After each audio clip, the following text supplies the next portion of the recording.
Got a couple more. Go ahead, Amber. Excellent. Okay, well, before I share my presentation, I just want to give everyone a chance to see my face since you won't see me when I start sharing. So I want to say hello, welcome, thank you for coming. As Wendy said, my name is Amber Gilsdorf. I worked at Granville High School for 9 years as one of the school counselors there.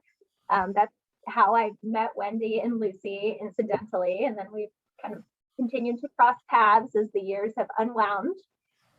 And now, so 4 years ago, I left, it was actually almost 5 years ago, I left Granville to spend more time with my, believe it or not, now 6-year-old.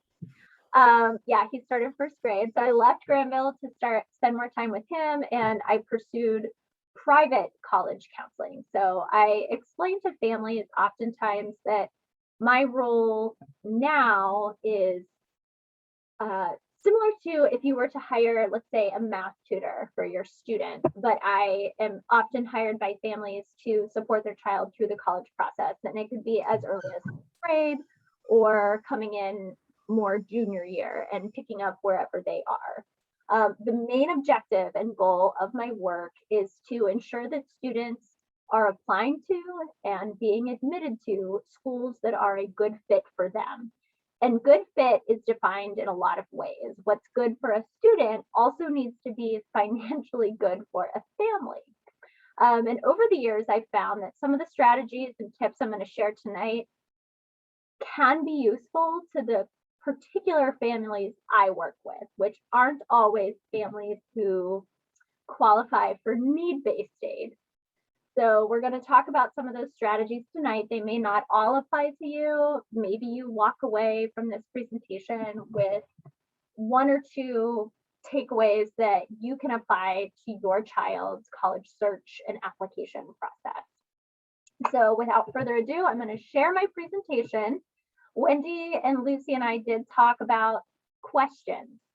You may have a lot of questions as this comes out. If you could, in your Zoom, down at the bottom, post your questions to the chat, and then Wendy and Lucy are going to collect the questions, curate them, and at the end, we're going to have about 15 minutes for Q&A. So that way we can get through kind of the top questions that people have.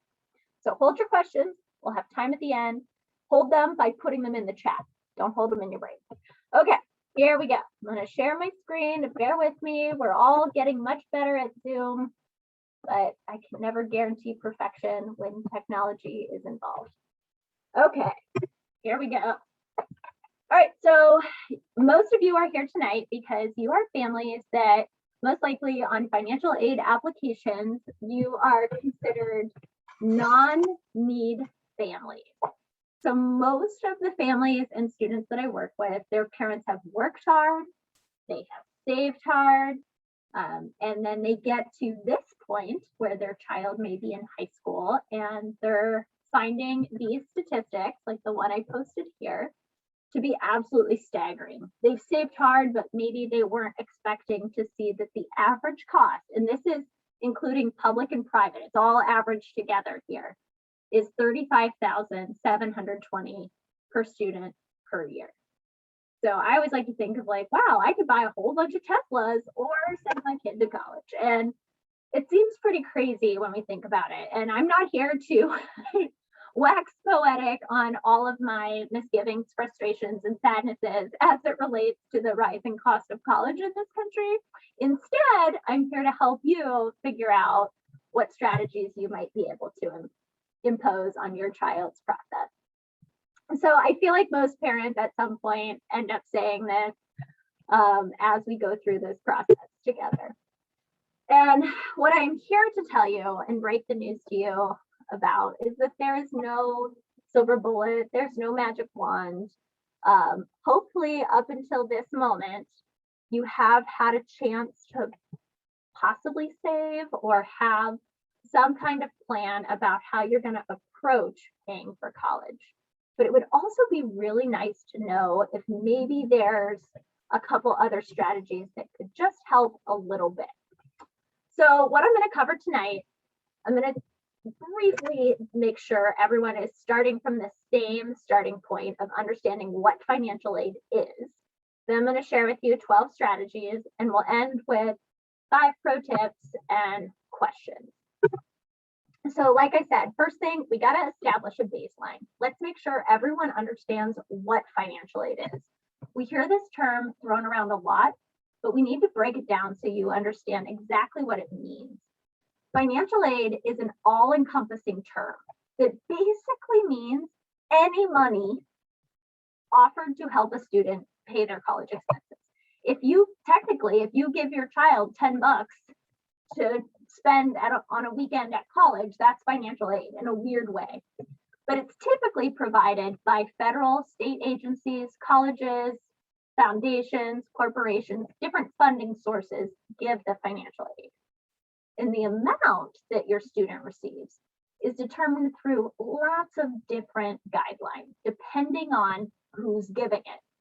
So different foundations can set the parameters, colleges can set parameters, federal and state loans or scholarships can set the parameters. So if we want to put this a different way, it's a big umbrella. Financial aid is a huge umbrella. And under that umbrella, there are 2 types of financial aid, or 2 categories, let's say.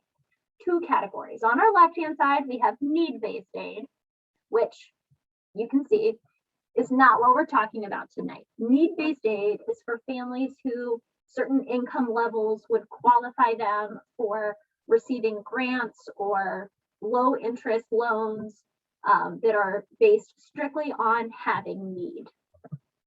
What we're going to be talking about tonight when we reference financial aid are merit-based awards, and those are typically what we know them as scholarships. But scholarships can be applied for many different things. There could be academic ones, athletic ones, extracurricular ones, and talent-based scholarships as well. So lots of different ways to approach the merit question. All right, that's our starting line. We now all understand financial aid, big umbrella term. So here are our strategies that we're going to break down. First strategy is actually to make sure, don't just assume that your family or your student won't qualify for need-based aid. I think there's been times where families that I've worked with kind of dismiss it as, oh, we make too much money, we're not going to qualify. And they won't even try. So without having to go through the rigmarole of applying for federal aid, there's a quick way you can get a sense of what the federal government is going to say. What the federal government is going to say your family would be expected to contribute to your child's college expenses each year. So this is actually an active link, and at the end of the presentation, I am going to share my email with all of you. And if you want this presentation complete with all these active links, I will be more than happy to email it to you. If you just send me a quick email, you don't have to be all nice and introductory. You can just say, please send me the presentation, and I will. All right, so you'll want to go through the process of just estimating if your family might qualify. This is especially true if you own a small business or have variable income or own a farm. For example, my example, I went through and did an EFC pretending to be a family that made around like 100, and I think my adjusted gross income I played with was around 160,000 a year. And my EFC was 29,428. So we're going to use this example a couple times throughout the night. But I want you to note 29,400. That's my expected contribution per year using this financial aid estimator. If I have a child who goes to a school that costs 70,000 a year, because yes, moms and dads and well-meaning grandparents out there, they do cost that much per year. Take a deep breath, blow it out. Okay, if my child goes to a school that has 70,000 per year in costs, we qualify for need-based aid at that school.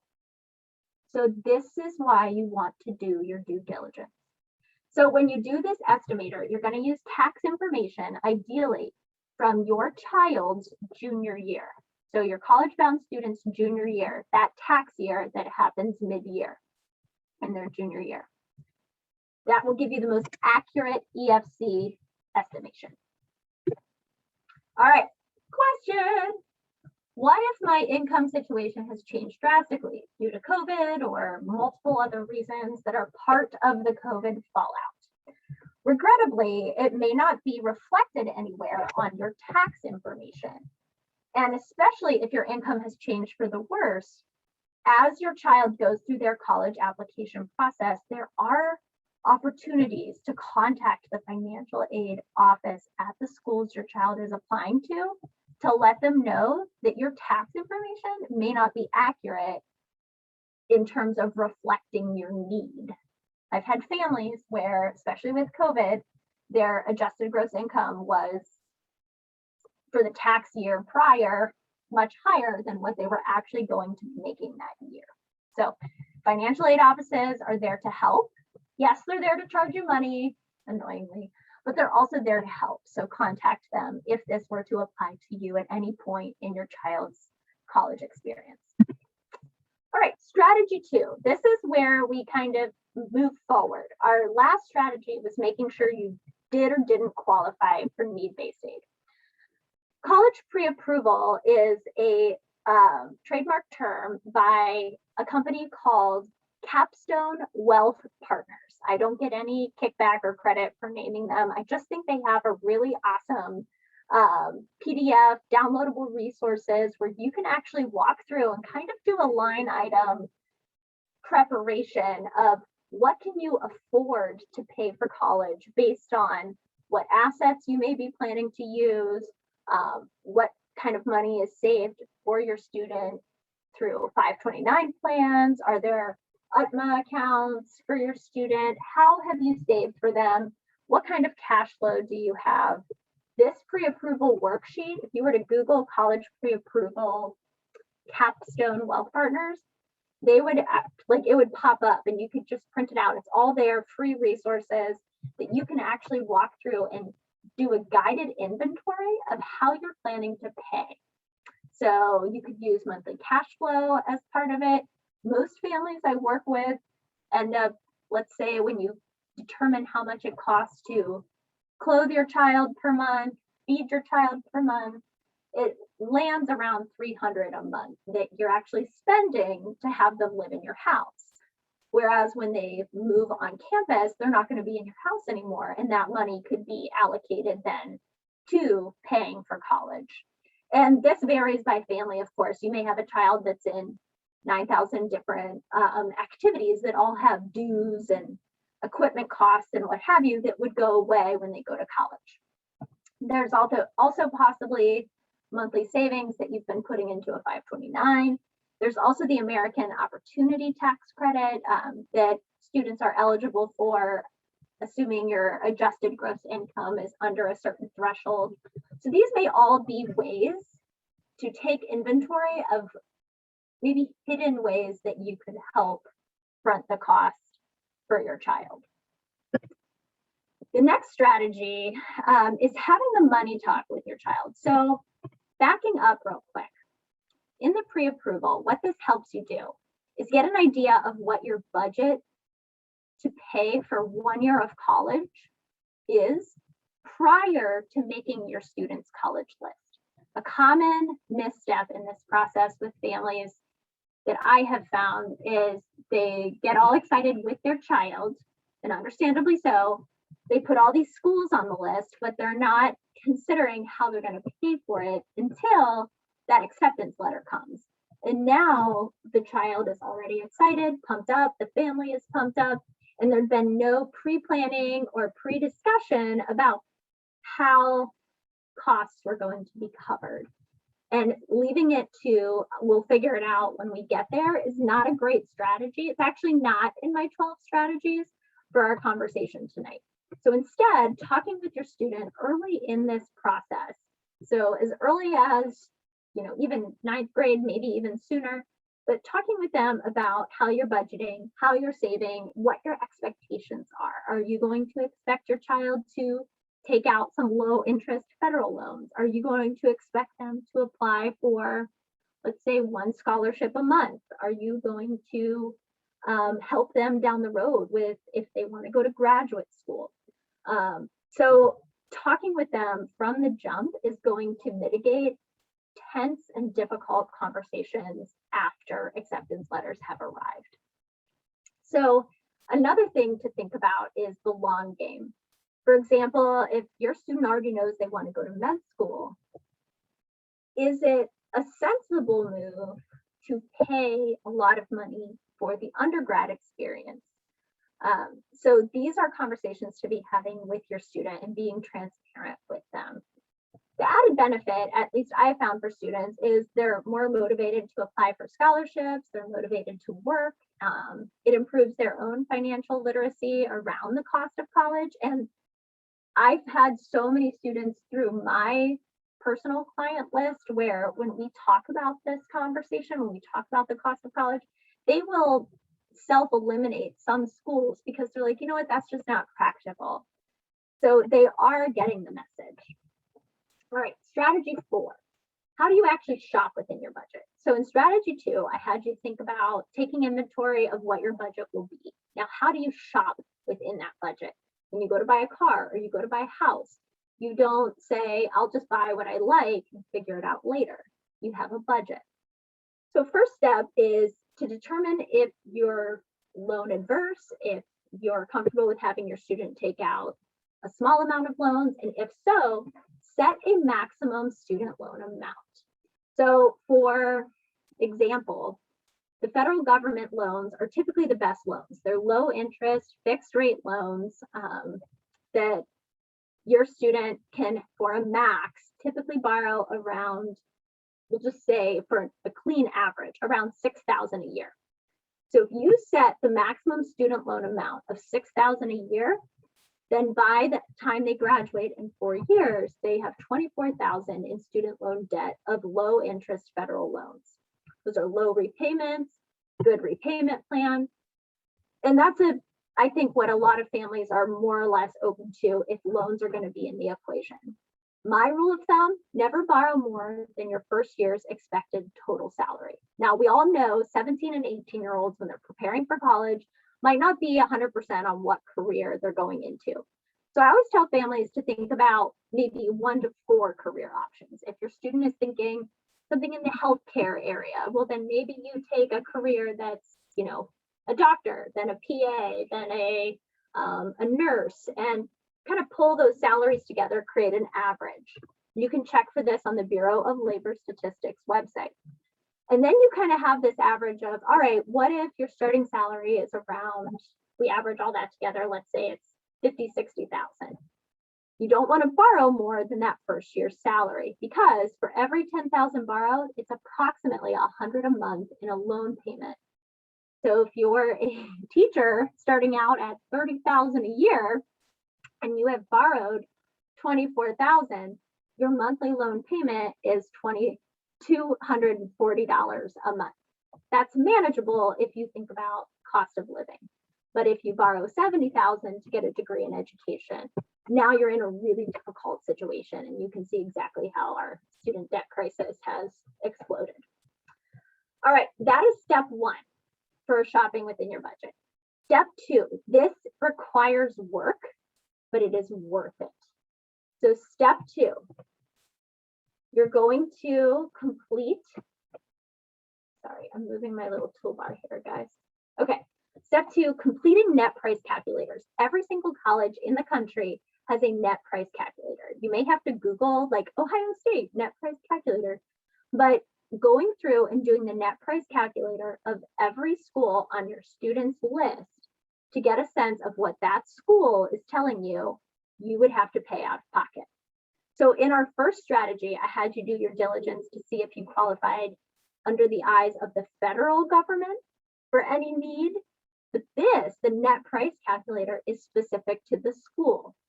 So remember earlier when I told you my fake EFC is 29,000, well, approximately. If I did a net price calculator at a school that cost $70,000, I would get a much better sense of what I would actually have to pay at that school versus how much I would get in need-based aid at that school. So net price calculators can be really useful estimators. And the reason I say estimator is because they have some limitations.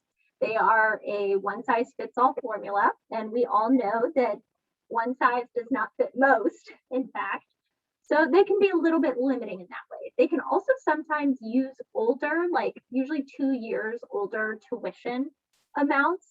So you're getting a ballpark. That's why I said estimate. They're not exact. They give you an estimate, an idea. They all help you prepare.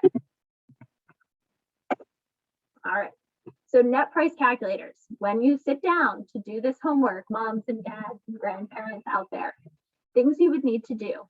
You need to have the list of schools your student is planning to apply to or seriously considering, because obviously maybe they haven't decided exactly where they're going to apply. And then you need parents' W-2 information, those who live in the household, students' W-2 information if they have worked, the current snapshot asset value for all parents in the household. So I say snapshot because if today you have $90,000 in a savings account, and at the time that you fill out the financial aid forms, you have 120,000, it's whatever is in the account at the time that you fill out the forms. Not retirement accounts. They are not counted in the formula. The asset value for your students, so if they have any checkings or savings accounts, student GPA, and if they're known, their test scores, your remaining mortgage balance, and estimated home value. So they do factor in your home value, as you can tell. Basically, they're looking for how much is left on your mortgage, because if you wanted to refinance to pay for college, surely that's a great strategy. No, it's not. It's not on this list. Don't do it. But it's part of the net price calculator sometimes. All right, here's an example of the report that one net price calculator gives you. You can see this one is for University of Cincinnati. I did this with my adjusted gross income. I did it a couple days ago. I want to say I used, like I said, 160,000. And you can see that at the end of the net price calculator, we see here are tuition fees, room and board. Here's the total direct costs with University of Cincinnati for a year. And then they build in their books and other expenses. So we have our indirect costs. The total cost, $29,108. And then it takes us down here and it says, here's all you're eligible for through our university. So I'm not really eligible for any need. I am eligible for a federal loan because all people who fill out the FAFSA can get a federal loan. It's not a need-based loan, this one. The unsubsidized is not need-based, but I can take it out. So my estimated out-of-pocket cost, if I don't count the loan, is going to be $23,000. So now I have an idea of, okay, I'm paying full cost at University of Cincinnati. Then our next one, this one is for a private school. This is Case Western, it's up near Cleveland. Remember earlier when I was talking about $72,000? There's one of them. But look here, they've just given me a $30,000 scholarship because I put in fake statistics for myself. And just give you a hint, I'm pretty awesome in my fake statistics of GPA and test scores. And then they're also telling me, hey, you can work on campus and we'll take some money off the top. Then you can take some student loans. So great, I have to take out a loan, and that's $8,000 more. So then my bottom line direct costs that still remain are $29,000. Incidentally, my EFC and my other indirect costs. So what I have to pay out of pocket is $32,302. So this is the total cost minus my gift aid. So it's saying my net price. So what this number is here is this number, the 32, with the campus employment and student loans added back in, because that is optional. It may or may not do that. So this is my total cost to go there, but I could take out loans, do campus employment, and then I would be paying this amount through whatever I have saved or some other financing strategy. So that's what the net price calculators show you at the end when you've done them. So what we just saw with that Case Western example, we saw the cost of attendance. So go back here, total cost, $72,000 minus my financial awards, which were the $32,000 minus however I was going to pay for this. And what a lot of families find, this amount here, the $32,000, this is where they haven't saved or they don't have a plan for paying for school, or maybe they have a partial plan or they haven't budgeted, and then this number catches them off guard. And this is where the funding gap occurs. And that is what happens with the student loans that our country is facing. So again, a demonstration of how we've gotten into that situation, but how you, by just being here tonight, can start to plan ahead by looking at net price calculators and not be taken by surprise when you see, oh, they're expecting me to contribute $30,000 a year, and I have to figure out how to come up with that. So strategy 5, research your students' institution's specific financial aid policy. So for schools that your student is planning to apply to, or if you're at the very beginning of this process and you're starting to put together a list of schools, maybe start looking at how does this school distribute financial aid? Do they only give need-based aid? Do they give a mix of merit aid and need-based aid? And these are the questions to be asking. Like I said, I'm going to send this presentation to any and all who request it with these live links. But this tool right here, data.com, they have, I think I can take you there. Yep. Okay. So let's say I want to show you, we'll do Case Western since we were just looking. I don't want you guys to think I'm touting Case Western. We were just looking at it. Okay, data.com, it's free to join. You just can literally do a college search, see the school. This is all pulled directly from the governing body that collects all of the higher education financial and data about student body. Right here, financials.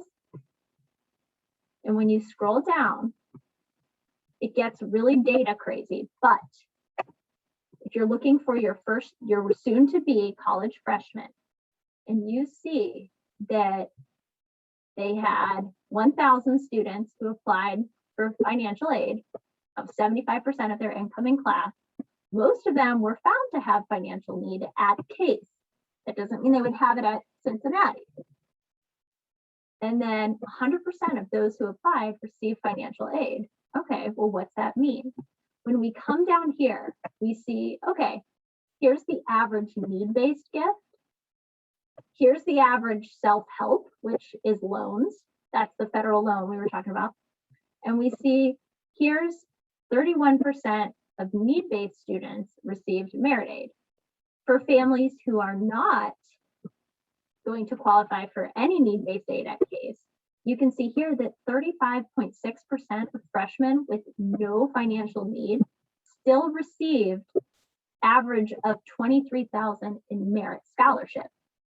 So for a school that's 72,000, you can at least guesstimate that your incoming freshman probably has a shot. You have a 35% chance of getting at least an average of this amount.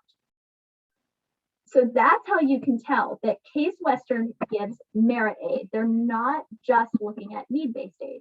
But up here, we see, oh, they also give a generous amount of need-based aid as well. So if you happen to be a family whose child is competitive enough to go to a school like Case Western, let's say, and you might be on the edge of qualifying for need-based aid at a school with a price tag of $70,000, by going to data.com and looking at this financials tab, you've just answered your question of, here we go. Does this school have need-based aid? Does this school give merit aid? That's what you're looking at when you're trying to put together a list for your student if you're trying to be financially savvy and conscious with the schools on their list.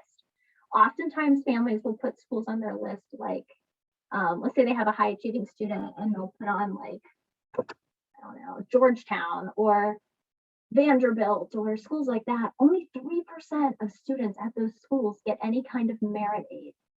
And some families may qualify for need-based aid there, but it's often quite shocking to families that their child doesn't get a ton of scholarships at those schools because they are not a school that gives merit aid. They only give need-based aid. So you have to look at those data points to know what the school's policy is. All right, these couple I'll go through more quickly because they don't apply for a lot of schools. There's only a handful of schools in the country that are no loan schools, about 16, where they are committed to ensuring that families don't have to take out loans to send their child there. So they subsidize student education with institutional grants and need-based scholarships, basically, because they have so much money in their coffers that they can afford to pay for every student probably 15 times over. All right. Similarly, there are a handful of schools that are committed to low loan schools. So they'll meet 100% of demonstrated need through very few, if any, loans. So these, of course, are much more highly selective schools. So oftentimes for students, the getting in is the harder part than figuring out how to pay. A family will likely still pay their EFC. So whatever the university says they probably can afford. Afford, I'm using air quotes for. But any difference in the funding gap would not be made up with a significant amount of loans. All right, this is my favorite. This is how you tell if a school really is serious about giving out merit money. Remember when we looked at the umbrella?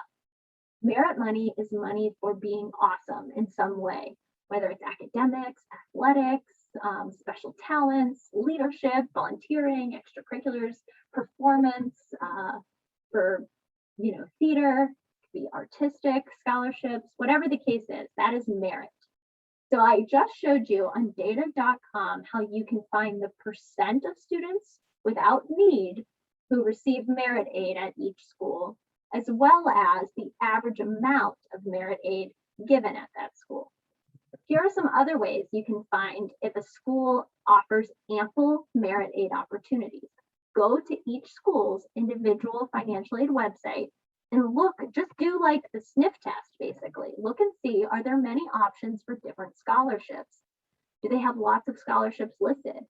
Some schools will say any student who applies is automatically considered for scholarships, but then they might not be transparent about how much those are or what the criteria is. Okay, you're considering me, but what do I actually have to get a scholarship? So that's when you can look at data.com to kind of validate what that school is actually giving on average and to what percent of students. My favorite are schools that have transparent grids or charts for us to look at where I can actually say, oh, my student has a 3.6. I can see they'll likely qualify for this much money. So some schools that have that, Miami of Ohio, University of Kentucky, Alabama, I know in Buckeye country, we don't like that word, but Alabama has a great transparent grid as well. So again, data.com is going to show us are scholarships awarded on need or just merit or a combo, but their scholarship or their financial aid website should have that information also. So take note on those designated GPAs and test scores for scholarships because this can come in handy when trying to encourage your child to keep their grades up or to take the ACT or SAT again, because those test scores could help bump them to a next level.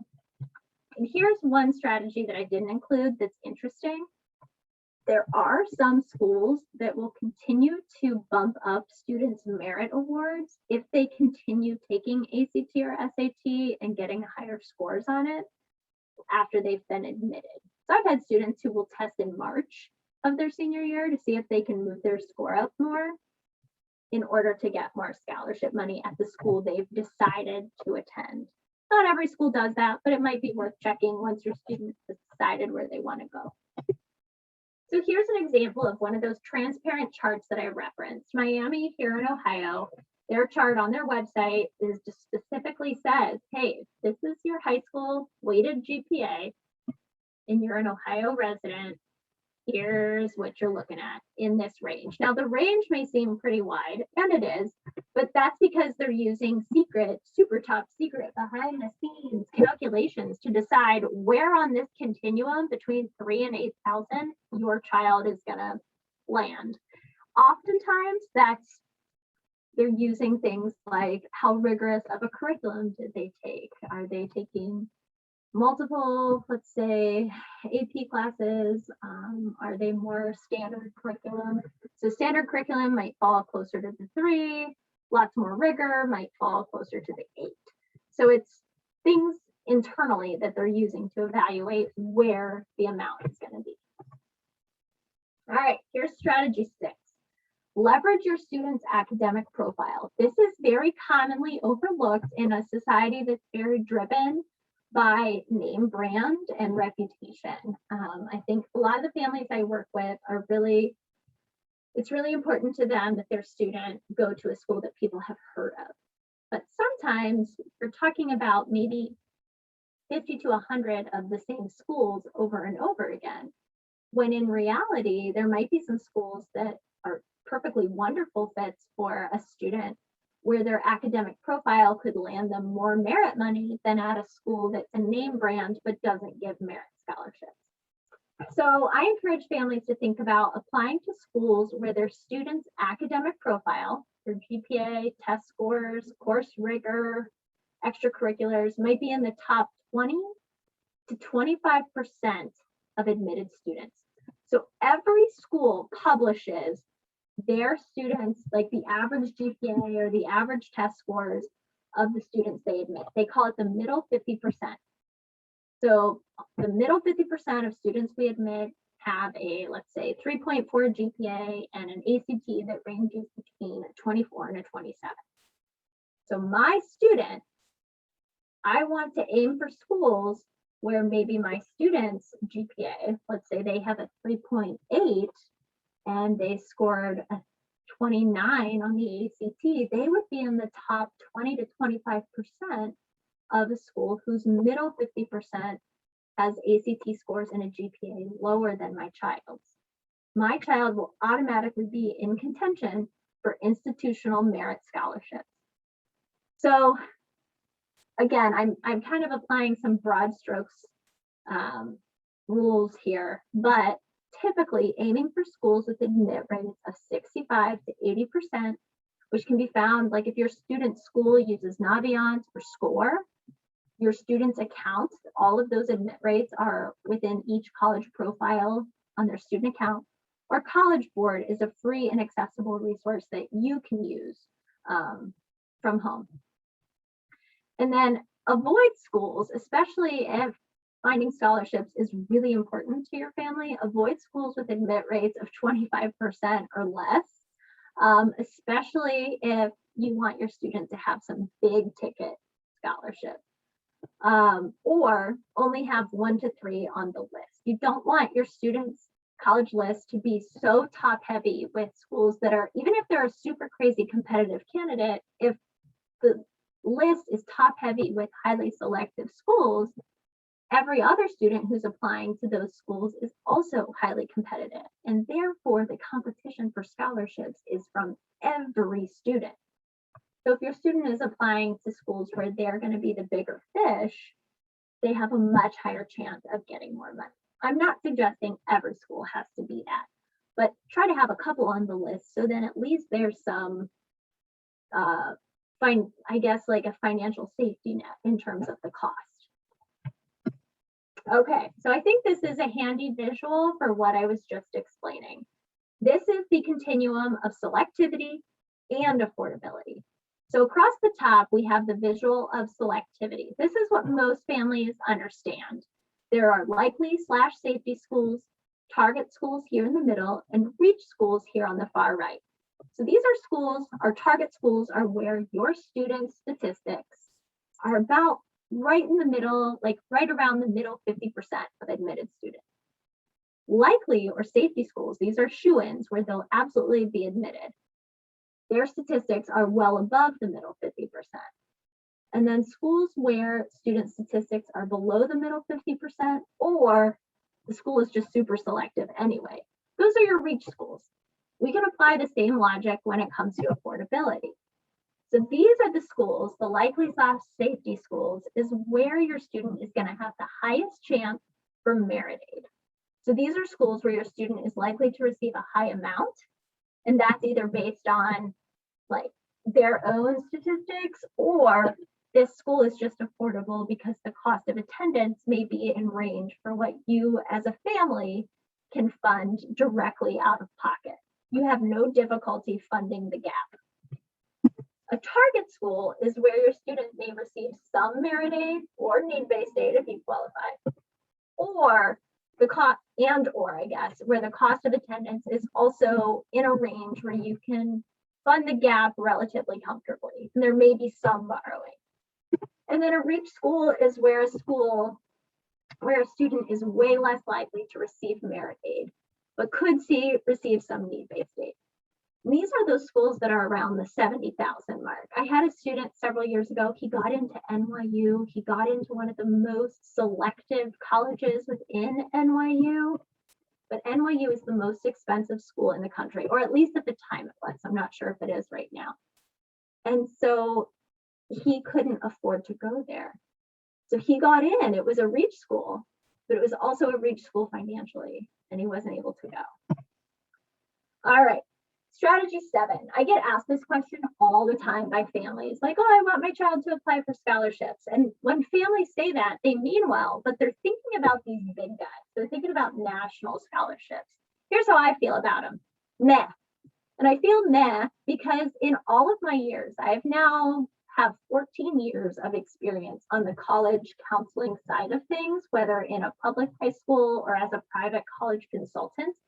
And I've only had students get the biggies maybe once every 2 or 3 years. It is not as easy as I think the myths that are out there make it seem. I've had students get the Coca-Cola, I've had students get the Bryce Cameron, I've had students get the AXA scholarship, but these were students who were like probably in the top 1 or 2% of their graduating class, like outstanding students. I don't want to sound like I'm totally poo-pooing national scholarships, but I can tell you they are so competitive because millions of high school seniors are applying for them. Instead, I'm a huge fan of local scholarships. They might not be big hitters with big price tags, but a lot of little ones can add up to big ones. So Kiwanis, Rotary, various education foundations. There's the Licking County Foundation that supplies, there's 80 different scholarships that they run through their foundation that high school students can apply to in January of their senior year. Students' high school counseling office is where a lot of these scholarships are advertised, either paper-based advertisements or on Schoology probably.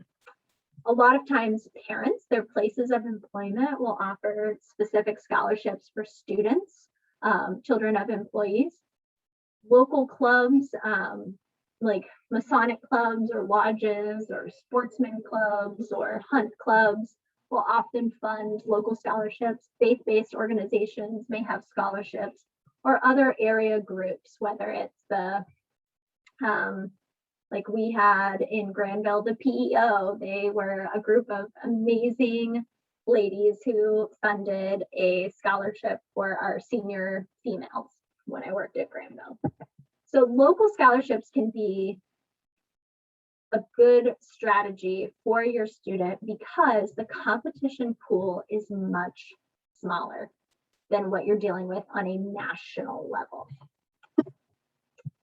Other things that you can consider if your student fits one of these areas, I've occasionally had students who have been like entrepreneurs and had their own small business, or have volunteered on political campaigns for, maybe hundreds of hours during calling banks and canvassing.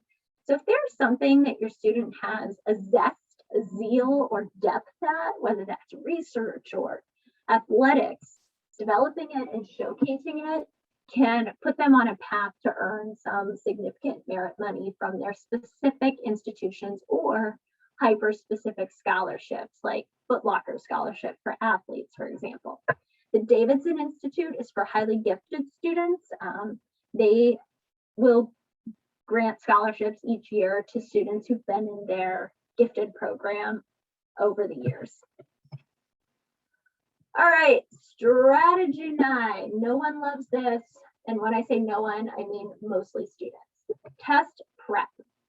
So I have all students I work with, we create a testing plan as early as sophomore year, where they're taking the PSAT, they're taking a practice SAT, they're comparing their scores on the two, and they're devoting time and energy to completing practice tests, group classes, individual tutoring over that course of time to then be prepared to take either the real ACT or SAT for the first time, typically in December of their junior year. So I start students on test prep early in the process so they're well versed and comfortable with taking the test in real time. This is because there are scholarships specifically from colleges based on GPA and test scores. Now, a little note on that.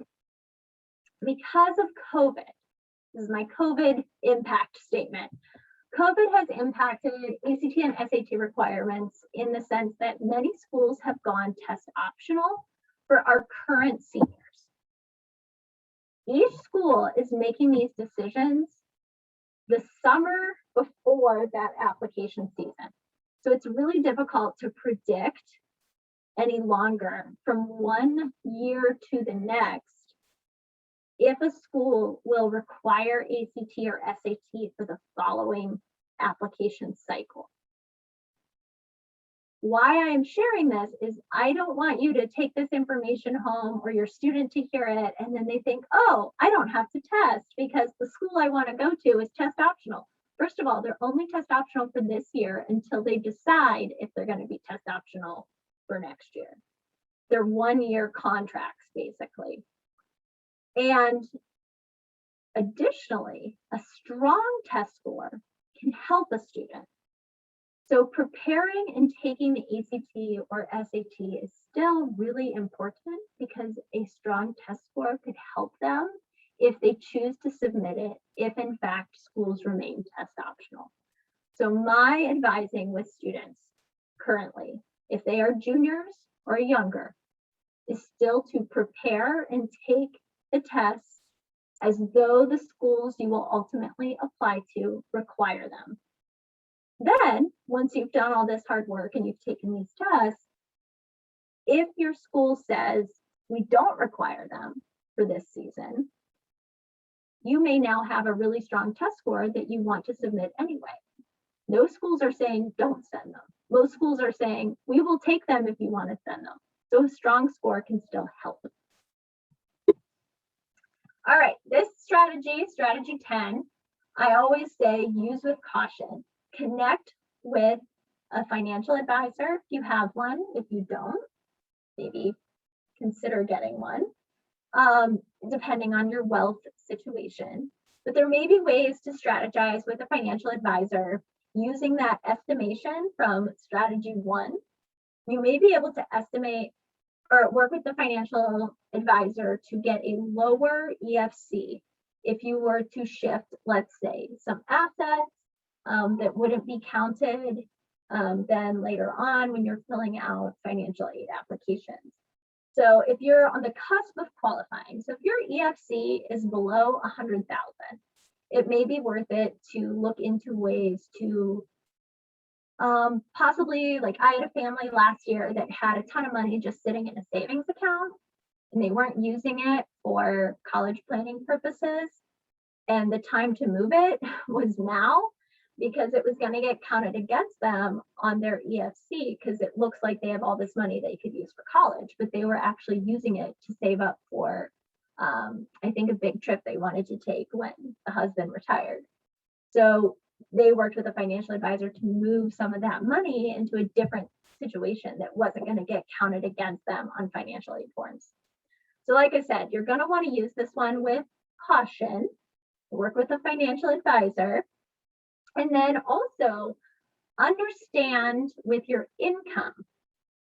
So the W-2 information that is used on financial aid forms for the FAFSA, that's the federal form, that W-2 information is from the tax season that is considered prior. Now, if I haven't confused you yet, here goes, but I tried to make a visual to help you. So when you go to fill out financial aid forms for your child, the colleges are going to be using the financial aid forms from 2 years prior to when your child is going to be a freshman in college. So if you have a current senior, they are starting in the fall of 2022. So you subtract 2 and you see, oh, they're using my 2020 taxes. So then when you go to fill out financial aid forms for their sophomore year of college, they'll be using 2021 taxes. When you go to fill out forms for their junior year, they'll be using 2022 taxes. So you can see that if you're going to make any changes in your working and income situation, it has to be done in a tax year. It won't reflect on your financial aid eligibility until the year based on the taxes, like 2 years later. So I've had families where the second parent might be thinking about going back to work, but they were on the cusp of qualifying for financial aid. So you have to weigh the costs and benefits of earning more income, but possibly being eligible for less financial aid. So that's what I mean when I say strategize carefully around this particular strategy. All right, strategy 11. This one comes much later for all families. This is in March and April of your child's senior year. So hopefully they have put together an intentional list that is going to have a mix of schools on the affordability continuum. Now let's say all financial aid and scholarship offers are in, and you've narrowed down to the final couple contenders. If your bottom line at similar schools is different, and it could be different by $5,000, $10,000, but if what you're going to have to pay out of pocket is different at schools that are similar to one another, it is absolutely to your advantage to call the financial aid office to determine if there's any more money they may be able to help your family with to encourage the student to deposit there. So a real-time example, I had a student that had Kenyon and Denison as her final 2. These are similar schools. They are both small liberal arts colleges, similar size, similar curriculum. However, the cost to attend Denison was like $15,000 less than what Kenyon was giving her. So her father went back and forth. This is where you as the parent can make these phone calls because colleges understand parents are footing the bill, usually not the child. And the father went back and forth with Kenyon and Denison saying, hey, here's what the bottom line is at Denison. We need to get closer to this because Kenyon is her top choice. And Kenyon came down $10,000, putting it within $5,000 of Denison. And Kenyon really was her top choice. And that helped make it feel more affordable for the family. And Kenyon, most of these schools usually have a little bit of money left. Now, I say this because I say similar schools because you're not going to have this success rate at like Ohio State versus Kenyon. That's not going to happen. So the schools have to be pretty similar to each other. And oftentimes state schools, large public schools, aren't really going to negotiate that much, if at all, because their budgets are run a little bit differently than a smaller or a private school's budget would be. All right, so don't expect crazy jumps, like they're not going to suddenly give you $20,000, but it's definitely possible. I wouldn't go crazy with this and go back and forth 15,000 times and demand ultimatums, but you can always ask. All right, strategy 12. We're almost there, guys.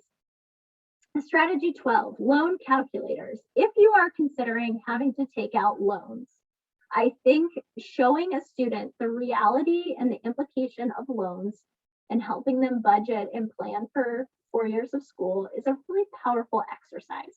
College Board, so down here I have the link, they have a great student loan calculator where you can actually plug in the loans that your student has been offered through the different financial aid letters of their schools and compare, like maybe I have 3 schools that my student has offers for. I can actually go through, okay, this school is offering this loan, and here's what that loan would look like over 4 years with this interest rate, with this annual percentage increase of tuition. Here's what I'm actually going to owe when I get out of college. And you can compare that across multiple schools, which is, like I said, a really great reality exercise for students. So generally, see point number 5 on here, federal loans, all students are eligible for federal unsubsidized loans, regardless of their need. Now you have to complete the FAFSA to get that. So even if you don't qualify for need-based aid, if you complete the FAFSA, your student will automatically have access to a federal unsubsidized loan. That's the loan that I said is approximately $6,000 a year.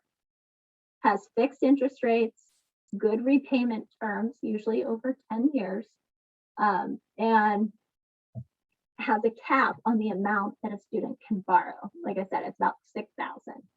These are the best ones to take out first before moving on to private loans. So if loans are going to be part of your student's equation and you know that already, then definitely fill out the FAFSA, even if you don't qualify for any other need-based aid, just so your student can have access to that loan. All right, bonus strategy. Actually, lots of bonus strategies. So of course, there's lots of other ways that are out of the ordinary that could contribute to helping decrease the cost of college for your student. You have AP courses. In-state schools are usually much lower in their tuition than in out-of-state schools. So Penn State versus Ohio State, that cost of attendance is almost, let's see, probably, I want to say $18,000 difference for the cost of attendance at essentially similar, I mean, Ohio State's bigger, but similar size, similar school vibe, similar atmosphere, but you're paying much more to go to the state school that's not in Ohio or whatever your state of residency is for your student. Honors programs can be a great way for your student to have the extra rigor and, I guess, opportunities, but at a larger in-state school that might not be as selective, but if they were to do the honors program, they would have access to, as I said, more academic enrichment as well as scholarships by being part of the honors program. Holidays and birthdays, I am totally shameless. If and when it comes to the point where my son decides he's going to college, I'm going to be asking his grandparents, his aunts, his uncles, they're like, he's going to college, put money in that card. Summer jobs and co-ops, if your student is really on board with this, trying to finance and help out the cost of college, working in the summer in between years in college, doing a co-op where they're getting career experience while also getting paid. Those can be conversations that you have in advance to help them cut the costs. Living off campus with roommates to defray the cost. Some families I've worked with have actually bought off-campus houses and then rented them for cash flow.